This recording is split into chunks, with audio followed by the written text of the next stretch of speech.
युक्ता का फैसला तो लगभग लगभग 5-6 साल से था, पर हम लोगों की मनस्थिति अभी बन नहीं पाई थी, तो हमने उसको कहा कि थोड़ा परिपक्वता आ जाए, 25 की उम्र में हम आपको दीक्षा दे देंगे करके। हम अपने जीवन को किस प्रकार से संयमित कर सकते हैं, इसके लिए एक स्टोरी है जो कि एक रियल इंसिडेंट है।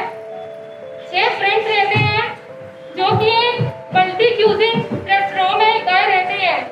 अंत में पता है कि इससे अच्छा कुछ हो नहीं सकता। जिस मार्ग पे वो जा रही है, वीरों का मार्ग है, अपनी आत्मा के कल्याण के लिए जा रही है और सभी को इससे कुछ ना कुछ सीख लेने की ज़रूरत है और सभी इससे सीख लेंगे भी।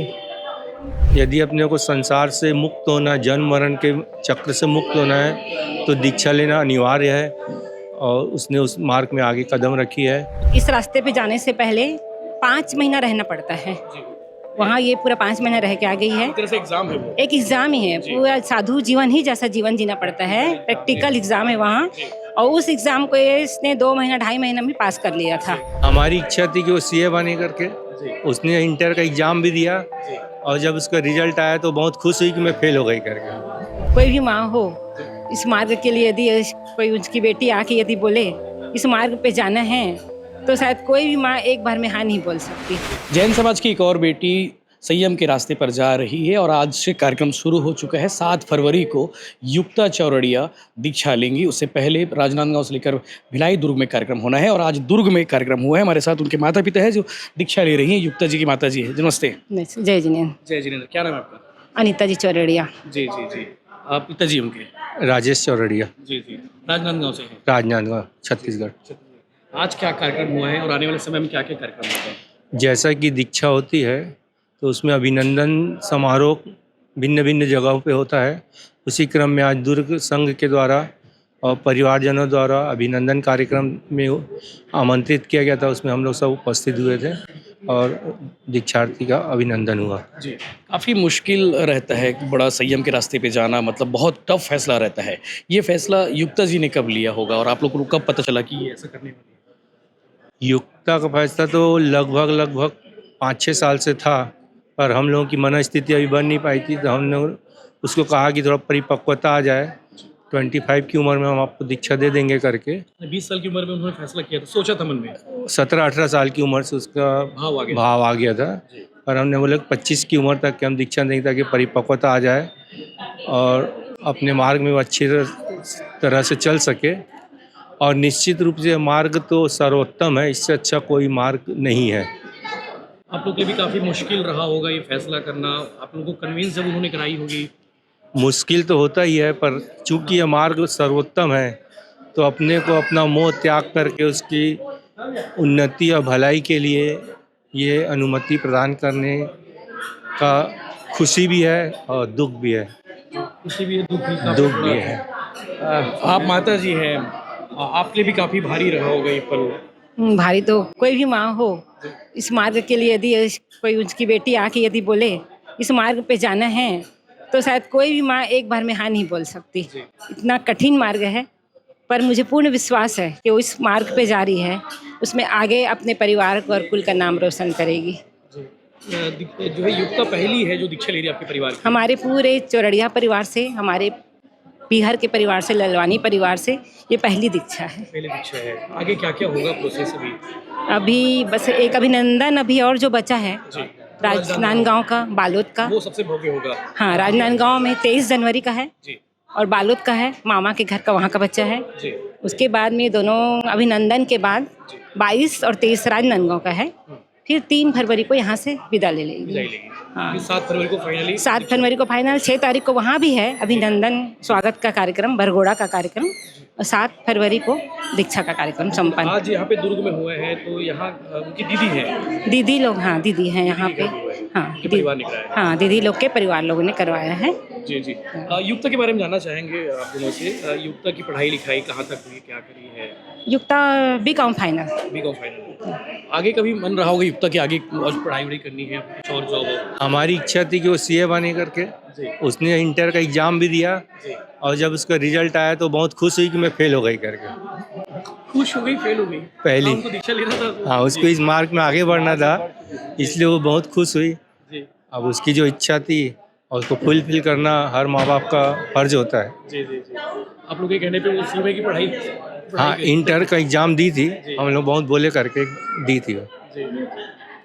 आप उनके बड़े भाई हैं। जी हाँ, आपके अजय लिए भी- चौरड़िया। जी अजय जी, आपके लिए भी काफ़ी मुश्किल रहा होगा, अपनी बहन को आप विदा करेंगे। मुश्किल तो है, बुरा भी लगता है, लेकिन अंत में पता है कि इससे अच्छा कुछ हो नहीं सकता। जिस मार्ग पे वो जा रही है, वीरों का मार्ग है, अपनी आत्मा के कल्याण के लिए जा रही है और सभी को इससे कुछ ना कुछ सीख लेने की ज़रूरत है और सभी इससे सीख लेंगे भी। जी अंकल, मेरे मन में एक सवाल है, ये भाव उनके अंदर कैसे आया होगा? मतलब किसी को देखते हैं ना, मतलब और भी जो जैन मुनियाँ हैं उनको देखते हैं, तो ये उनके अंदर भाव कैसे आया? जैन मुनियों के संपर्क में रहने से ही उसको ये भाव आया कि ये मार्ग सबसे अच्छा है। उसको समझ में आया कि ये मार्ग सबसे अच्छा है। यदि अपने को संसार से मुक्त होना, जन्म मरण के चक्र से मुक्त होना है तो दीक्षा लेना अनिवार्य है और उसने उस मार्ग में आगे कदम रखी है। किसी जैन मुनि को देखते हैं? हाँ, यही दुर्ग के ही हैं, सुनिधि जी श्री जी महाराज साहब हैं और जीवन चंद जी श्री श्रीमाल जी की सांसारिक सपुत्री है। उनसे उनको काफ़ी प्रेरणा मिली। वो कब दीक्षा ली? उनकी दीक्षा लगभग 12 साल हो गया है। 12 साल हो गए। मतलब उनको देख के उनके मन भाव आया। हाँ, उनको देख के उनको काफ़ी उनसे अटैचमेंट रहा जी। और वो निरंतर उनके साथ रहते रहते उनके भाव में और उनकी लाइफ स्टाइल सुख शांति देख के उसके मन में ही भाव हो कि यही जीवन सबसे अच्छा है।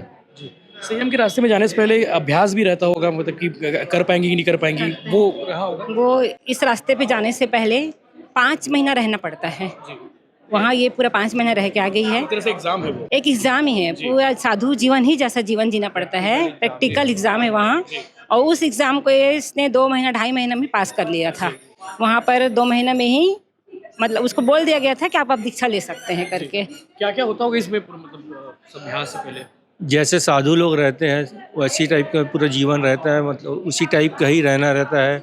कभी खाना रहता है उसमें नमक नहीं डालते हैं, फिर उसके देखते हैं कि उनकी प्रतिक्रिया क्या है, उनमें कुछ रिएक्शन हो रहा है नहीं हो रहा है, उससे वो सब उन लोग अवलोकन करते हैं, परिपक्वता को देखते हैं, उसके बाद उनको अनुमति प्रदान विचार करते विचार भी हैं। देखते होंगे कैसे, हाँ, विचार बातों को लेके क्या विचार है? उनकी भाव क्या आ रहा है, जैसे नमक नहीं है सब्जी में वो कैसे खा रहे हैं, मुंह बिगड़ रहा है, स्वाद नहीं आ रहा है कि समभाव से खा रहे हैं। मेन समता जो है जैन धर्म का मूल सिद्धांत है। हर स्थिति में आदमी को सम रहना है, चाहे कैसी भी परिस्थिति हो, दुख हो सुख हो, हर स्थिति में उसको समता रखना है। इसी भावना को ही सबसे ज़्यादा वहाँ पे केयर किया जाता है कि कितनी उसमें समता है। जितनी जल्दी समता है उतनी जो आगे बढ़ सकती है। 7 फरवरी के बाद जो दिनचर्या रहेगी, जो जीवन रहेगा, वो कैसे रहेगा? आपको हमारे ऑडियंस जानना चाहेंगे, जो जैन धर्म को नहीं जानते हैं उनके लिए। कुछ दिन तो बहुत मुश्किल होंगे क्योंकि एक आदत सी हो गई है दिन भर उसको घर में देखने की। दिन भर जो एक मुख पुस्तिका होती है वो दिन भर घर में बांध के रखती है, तो एक घर में ऐसा माहौल हो गया है कि दिन भर उसको हम लोग देखते रहते हैं, कुछ कुछ उससे ज्ञान ध्यान की बातें सीखते रहते हैं। घर में सब छोटे छोटे बच्चे हैं, वो दिन भर भुआ भुआ भुआ करके थकते नहीं हैं, तो एक मन में याद जरूर आएगी उनकी, लेकिन अब कोई रास्ता नहीं है, क्या कर सकते हैं। आपके भी काफ़ी मुश्किल होगा। मुश्किल तो बिल्कुल रहेगा कि अब छोटी बहन है, इतने साल से लड़ रहे हैं झगड़ रहे हैं, लेकिन अब इसके बाद ऐसा होगा नहीं। उसके बाद दीक्षा के बाद से उसको हमको तो मोह रहेगा, लेकिन उनको कोई मोह नहीं रहेगा हमसे, तो थोड़ा सा तकलीफ तो होगी। नाम आगे हो जाएगा, मुमुक्षु हो जाएगी। क्या नाम है? मुमुक्षु से साध्वी जी हो जाएंगे। तो ये नाम अभी पहले मिलता है। मुमुक्षु जिनके दीक्षा लेने की भाव हो जाते हैं उनको मुमुक्षु कहा जाता है, और दीक्षा जिनकी हो जाती है उनको फिर साध्वी कहा जाता है। साध्वी पद अभी नामकरण अभी नहीं हुआ। नाम गुरुदेव जब दीक्षा होगी उस वक्त गुरुदेव डिसाइड करेंगे कि क्या नाम उनका नामकरण होगा। 7 फरवरी के दिन 7 फरवरी को नामकरण हो जाएगा उनका। राजस्थान में कहाँ होगा?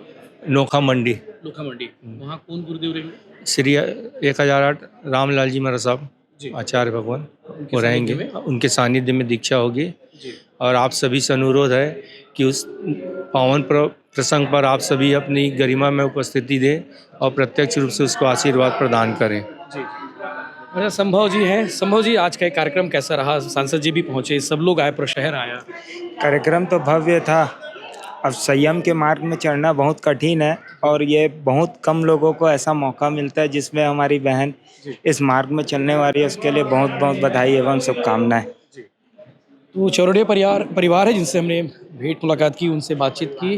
और पूरा परिवार यहाँ पे है। आज पूरा ये कार्यक्रम जो समापन हो चुका है और आप तस्वीरों में देखे होंगे कि सभी लोग इकट्ठा हुए, राजनांदगांव से भी लोग आए थे, दुर्ग का परिवार था और आज जो है कार्यक्रम हुआ, अभिनंदन कार्यक्रम हुआ। अब आगे जो कार्यक्रम है जनवरी में कार्यक्रम होगा, राजनांदगांव में होगा, बालोद में भी होगा। उसके बाद 7 फरवरी को राजस्थान में दीक्षा ग्रहण करेंगी। और तो उससे पहले ये हमने सबसे बातचीत कर ली है। बड़ा मुश्किल रहता है, बड़ा कठिन रहता है संयम के रास्ते पर जाना, संयम के पथ पर जाना। मोह माया त्याग कर, सब कुछ त्याग कर अब वो जैन धर्म में आगे रहेगी, साध्वी बनकर। महावीर स्वामी के श्री चरणों में कोटिशा वंदन नमन। परम पूज्य, परम आराध्य, परम प्रतापी आचार्य भगवान 1008 श्री रामलाल जी महाराज, बहुश्रुत वासनाचार्य उपाध्याय प्रवर श्री राजेश मुनि जी महाराज एवं पंच महाव्रतधारी सभी साधु संतों के श्री चरणों में कोटिशा वंदन नमन। आप सभी को मेरा सादर जय जिनेन्द्र। तेरा साथ है जब से मिला, संयमी भावों में वृद्धि हुई। हर दुख में, हर दुख में तू पास है, अनुभूति हुई। भावों का ये जो संबंध है, पाकर से मैं धन्य हुई। उपकारी है, उपकारी है, गुरुवर परम उपकारी है। उपकारी है, उपकारी है, गुरुवर परम उपकारी है। जहाँ ना रहे सुमनस्कता और ना रहे दुर्मनस्कता, जहाँ चरण रखते ही जगे सर्व जीव से मित्रता। गुरु की कृपा से शीघ्र ही पाए ऐसी वितरागता। उपकारी है, उपकारी है, गुरुवर परम उपकारी है। उपकारी है, उपकारी है, गुरुवर परम उपकारी है।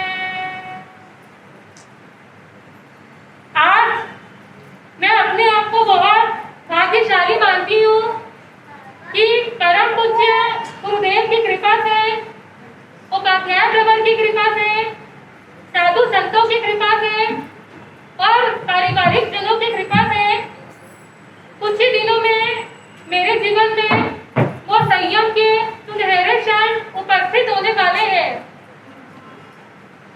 अभी लगभग जब से दीक्षा की डेट फाइनल हुई है, तब से आप सभी के समक्ष बार बार उपस्थित होने का लगभग बार अवसर आता रहता है। बहुत सारे लोगों का ये प्रश्न रहता है कि आप तो इस संयम के पथ पर आगे बढ़ने जा रही हैं, लेकिन हम अपने जीवन को किस प्रकार से संयमित कर सकते हैं। इसके लिए एक स्टोरी है जो कि एक रियल इंसिडेंट है। 6 फ्रेंड्स रहते हैं जो कि एक मल्टी क्यूजिंग रेस्टोरेंट में गए रहते हैं। वहाँ का माहौल बहुत ज़्यादा लाउड म्यूजिक, फ्रेंड्स के साथ बस टाइम पास करना, तो वो लोग भी बहुत ऐसे मस्ती भरे माहौल में वहाँ पे अपना समय व्यतीत कर रहे होते हैं। उस समय पश्चात उनको भूख लगती है और वो लोग वेटर को बुलाते हैं और ऑर्डर करते हैं कि आप एक वेज बिरयानी ले आइए।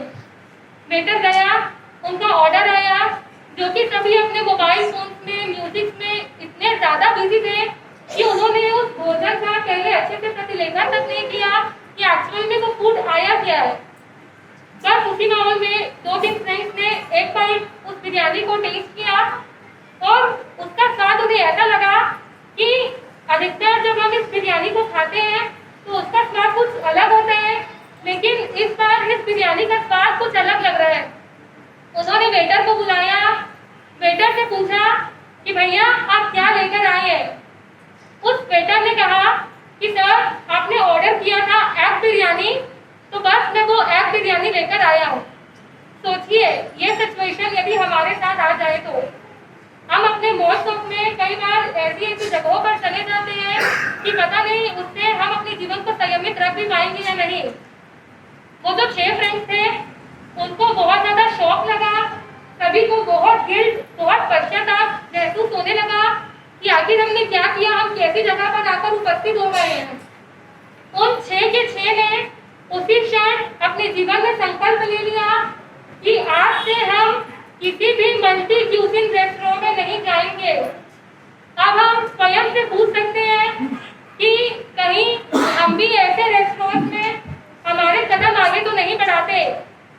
अगर आगे बढ़ाते हैं तो वहाँ नहीं जाने रूप हम अपने आप को संयमित कर सकते हैं। इसी कड़ी में बहुत सारे लोगों का बोलना रहता है कि स्टार्टिंग से बहुत बड़ी बड़ी चीज़ें करना हमारे लिए पॉसिबल नहीं है, पर साथ ही साथ हम छोटी छोटी चीज़ों से अपने जीवन को संयमित करना चाहते हैं। इसके लिए बहुत सारे ऑप्शंस हैं। फॉर एग्जाम्पल अगर हम चल रहे हैं तो हम नीचे देखकर चले, उसमें ही हम कितने सारे एकेंद्रीय, द्विकेंद्रीय, तेंद्रीय, स्वरेंद्रीय, पंचेंद्रीय जीवों की रक्षा कर सकते हैं। बहुत बार ऐसा होता है कि हम होटल्स में, रिसोर्ट्स में जाते हैं, वहाँ 2 टाइप के रास्ते रहते हैं। एक वो जिस पर पूरी वनस्पति बिछी है और दूसरा रास्ता ऐसा कि जहाँ पे वनस्पति नहीं है। पर कई बार हमारी उपयोग की कमी के कारण हमारा ध्यान नहीं रहता और हम उस कच्ची वनस्पति के रास्ते से चल पड़ते हैं। तो अगर हम उस रास्ते पर अपने कदमों को ना बढ़ाएं तो इस रूप में भी हम स्वयं को संयमित कर सकते हैं। देखिए शुरुआत बहुत आसान होती है और बहुत छोटी होती है। जब हम सब भी छोटे थे तो हमने शुरुआत किया था ए लिखने से, पर आगे बढ़ते बढ़ते बढ़ते हम जेड तक पहुंच गए। बस यही बात है कि जब हम एक कदम बढ़ाते हैं तो आगे का रास्ता अपने आप बनने लग जाता है। उस एक कदम को बढ़ाने की बस देर है। तो आप सभी से मेरा यही अनुरोध कि छोटी छोटी चीजों से अपने जीवन को संयमित करने का प्रयास कीजिएगा। साथ ही मेरी पुण्यवाणी, मेरा भाग्य कि आज मैं आप सभी के समक्ष उपस्थित हूँ। दुर्ग में निवास करने वाले पारिवारिक जन, दीदी जिया जी, आंटी जी, अंकल जी, भैया भाभी, दीदी, मासी, माता जी, लगभग मेरा दुर्ग बहुत ज़्यादा जाना आना होता रहा है। जब जब मैं दुर्ग आई ना मुझे किसी चीज़ की टेंशन थी, ना घर वालों को किसी चीज़ की टेंशन, क्योंकि सबको पता है कि वहाँ पे संभालने वाले इतने सारे लोग हैं, उसको किसी चीज़ में कहीं भी कोई दिक्कत नहीं आनी है। मेरे को लगभग जब भी मराठा के जाना रहता, उनको पता है कि इस टाइम पे इसको मराठा के जाना है, तो छोड़ने जाना, लेने आना, इन चीज़ों के लिए मुझे बोलने की आवश्यकता नहीं पड़ती। पहले ही वो उस चीज़ के लिए पूर्ण रूप से जागृत रहते हैं और लगभग कुछ भी खाने की बात हो, पीने की बात हो, हर चीज़ के लिए मैं पूर्ण रूप से निश्चित रहती हूँ। मुझे पता है कि वो लोग हैं तो मुझे किसी भी प्रकार का कोई भी टेंशन नहीं है। साथ ही ठीक है, दीदी, जिया जी, ये सब तो भरपूर ध्यान रखते ही हैं, पर उससे भी बड़ी बात शायद वो जितना ध्यान रखते हैं उससे भी ज़्यादा अंकल जी, आंटी जी लोग मेरा ध्यान रखते हैं। उस समय दुर्ग कई साल बीत चुके हैं। एक समय था जब दुर्ग का जो कैडबरी शेक है वो मेरे को बहुत ज़्यादा पसंद था। तो अब तो लगभग ठीक है, सारी चीज़ें थोड़ी सी नॉर्मल करने का प्रयास चल रहा है, बट फिर भी उनको ये चीज़ ध्यान में है कि उसको ये शेक पसंद है। तो कुछ महीनों पहले जब मेरा दुर्ग आना हुआ, मुझे कुछ बोलने की आवश्यकता पड़ती ही नहीं और मेरे को पता भी नहीं चलता, वो चीज़ें मेरे सामने ऑलरेडी रखी होती है कि लोग ये फील हो सकती है।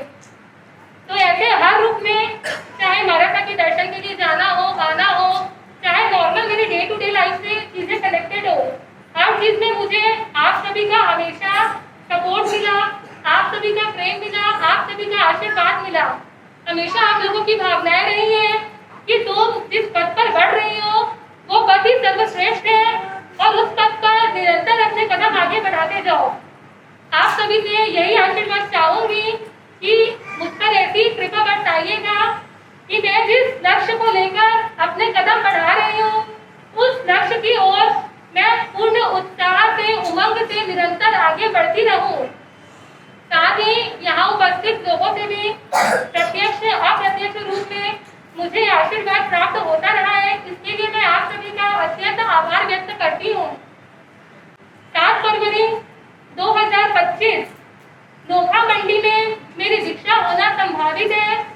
आप सभी से अनुरोध कि आप सभी प्रत्यक्ष रूप से पधार कर मुझे अपना आशीर्वाद प्रदान करने की कृपा कराइएगा। पधारने पर महापुरुषों के दर्शन, वंदन, सेवा का लाभ आप सभी को सहज में प्राप्त होगा। वक्त दिवस में मेरे द्वारा आप में से किसी की कोई भी अभिनय आसाधना हो तो मैं अंतर हृदय से आप सभी से बारंबार क्षमा याचना करती हूँ। जय जिनेंद्र, जय नानेश, जय रामेश।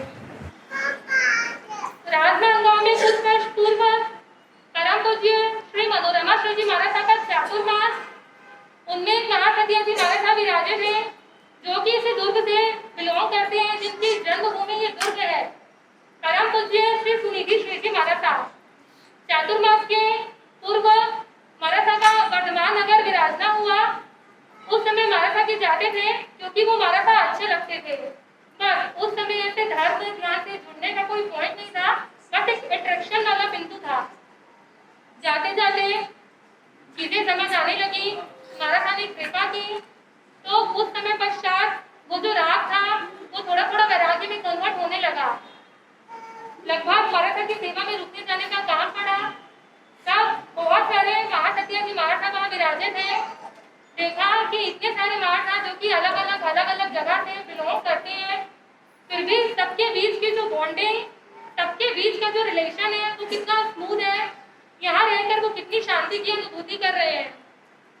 उस समय और भी था, एक चिंतन चला कि हम सभी संसार में रहकर सोचते हैं कि हमें सुख चाहिए, शांति चाहिए, समाधि चाहिए, पर संसार में रह करके एक जीव की रक्षा करना पूर्ण रूप से तो ये संभव नहीं है।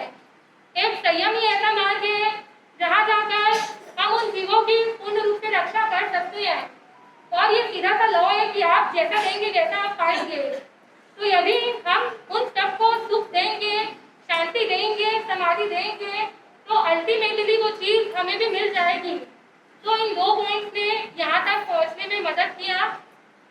साथ ही एकदम एग्जैक्ट पॉइंट तो मेरे को याद नहीं है कि मैंने घर वालों को कब बोला था, पर ऐसे विचार जरूर रखे थे कि एक बार लाभम जाना चाहती हूँ, वहाँ जाके खुद को परखना चाहती हूँ, फिर गुरुदेव की जैसी जो कृपा होगी उस अनुसार आगे देखा जाएगा। लाभम जाने का काम पड़ा, उस समय वहाँ बीता। फिर मैंने कुछ चलाकर गुरुदेव से पूछा था, लगभग मेरे को जितना ध्यान है ज्ञान पाठम का दिन था, लगभग मेरे लाभम के 2.5 से 3 महीने पूर्ण हो चुके थे। मैंने पूछा कि बटेरबंदा में दीक्षा लेने के भाव है, आप जी को इस विषय में जो उचित लगता हो वैसा कृपा कराने की कृपा करें। तो उन्होंने फरमाया कि कोई दिक्कत नहीं है, अगर घर वाले रेडी है तो हमारी तरफ से कोई देर नहीं है। तो बस उस समय घर वालों को बताया था कि ऐसी ऐसी बात है। फिर घर वालों की मानसिकता थी कि 2025 में आपको संयम जीवन अंगीकार करने के लिए हम परमिशन दे देंगे, और उन्होंने अपनी भावना के अनुरूप 2025 में मुझे दीक्षा अंगीकार करने की स्वीकृति दे दी।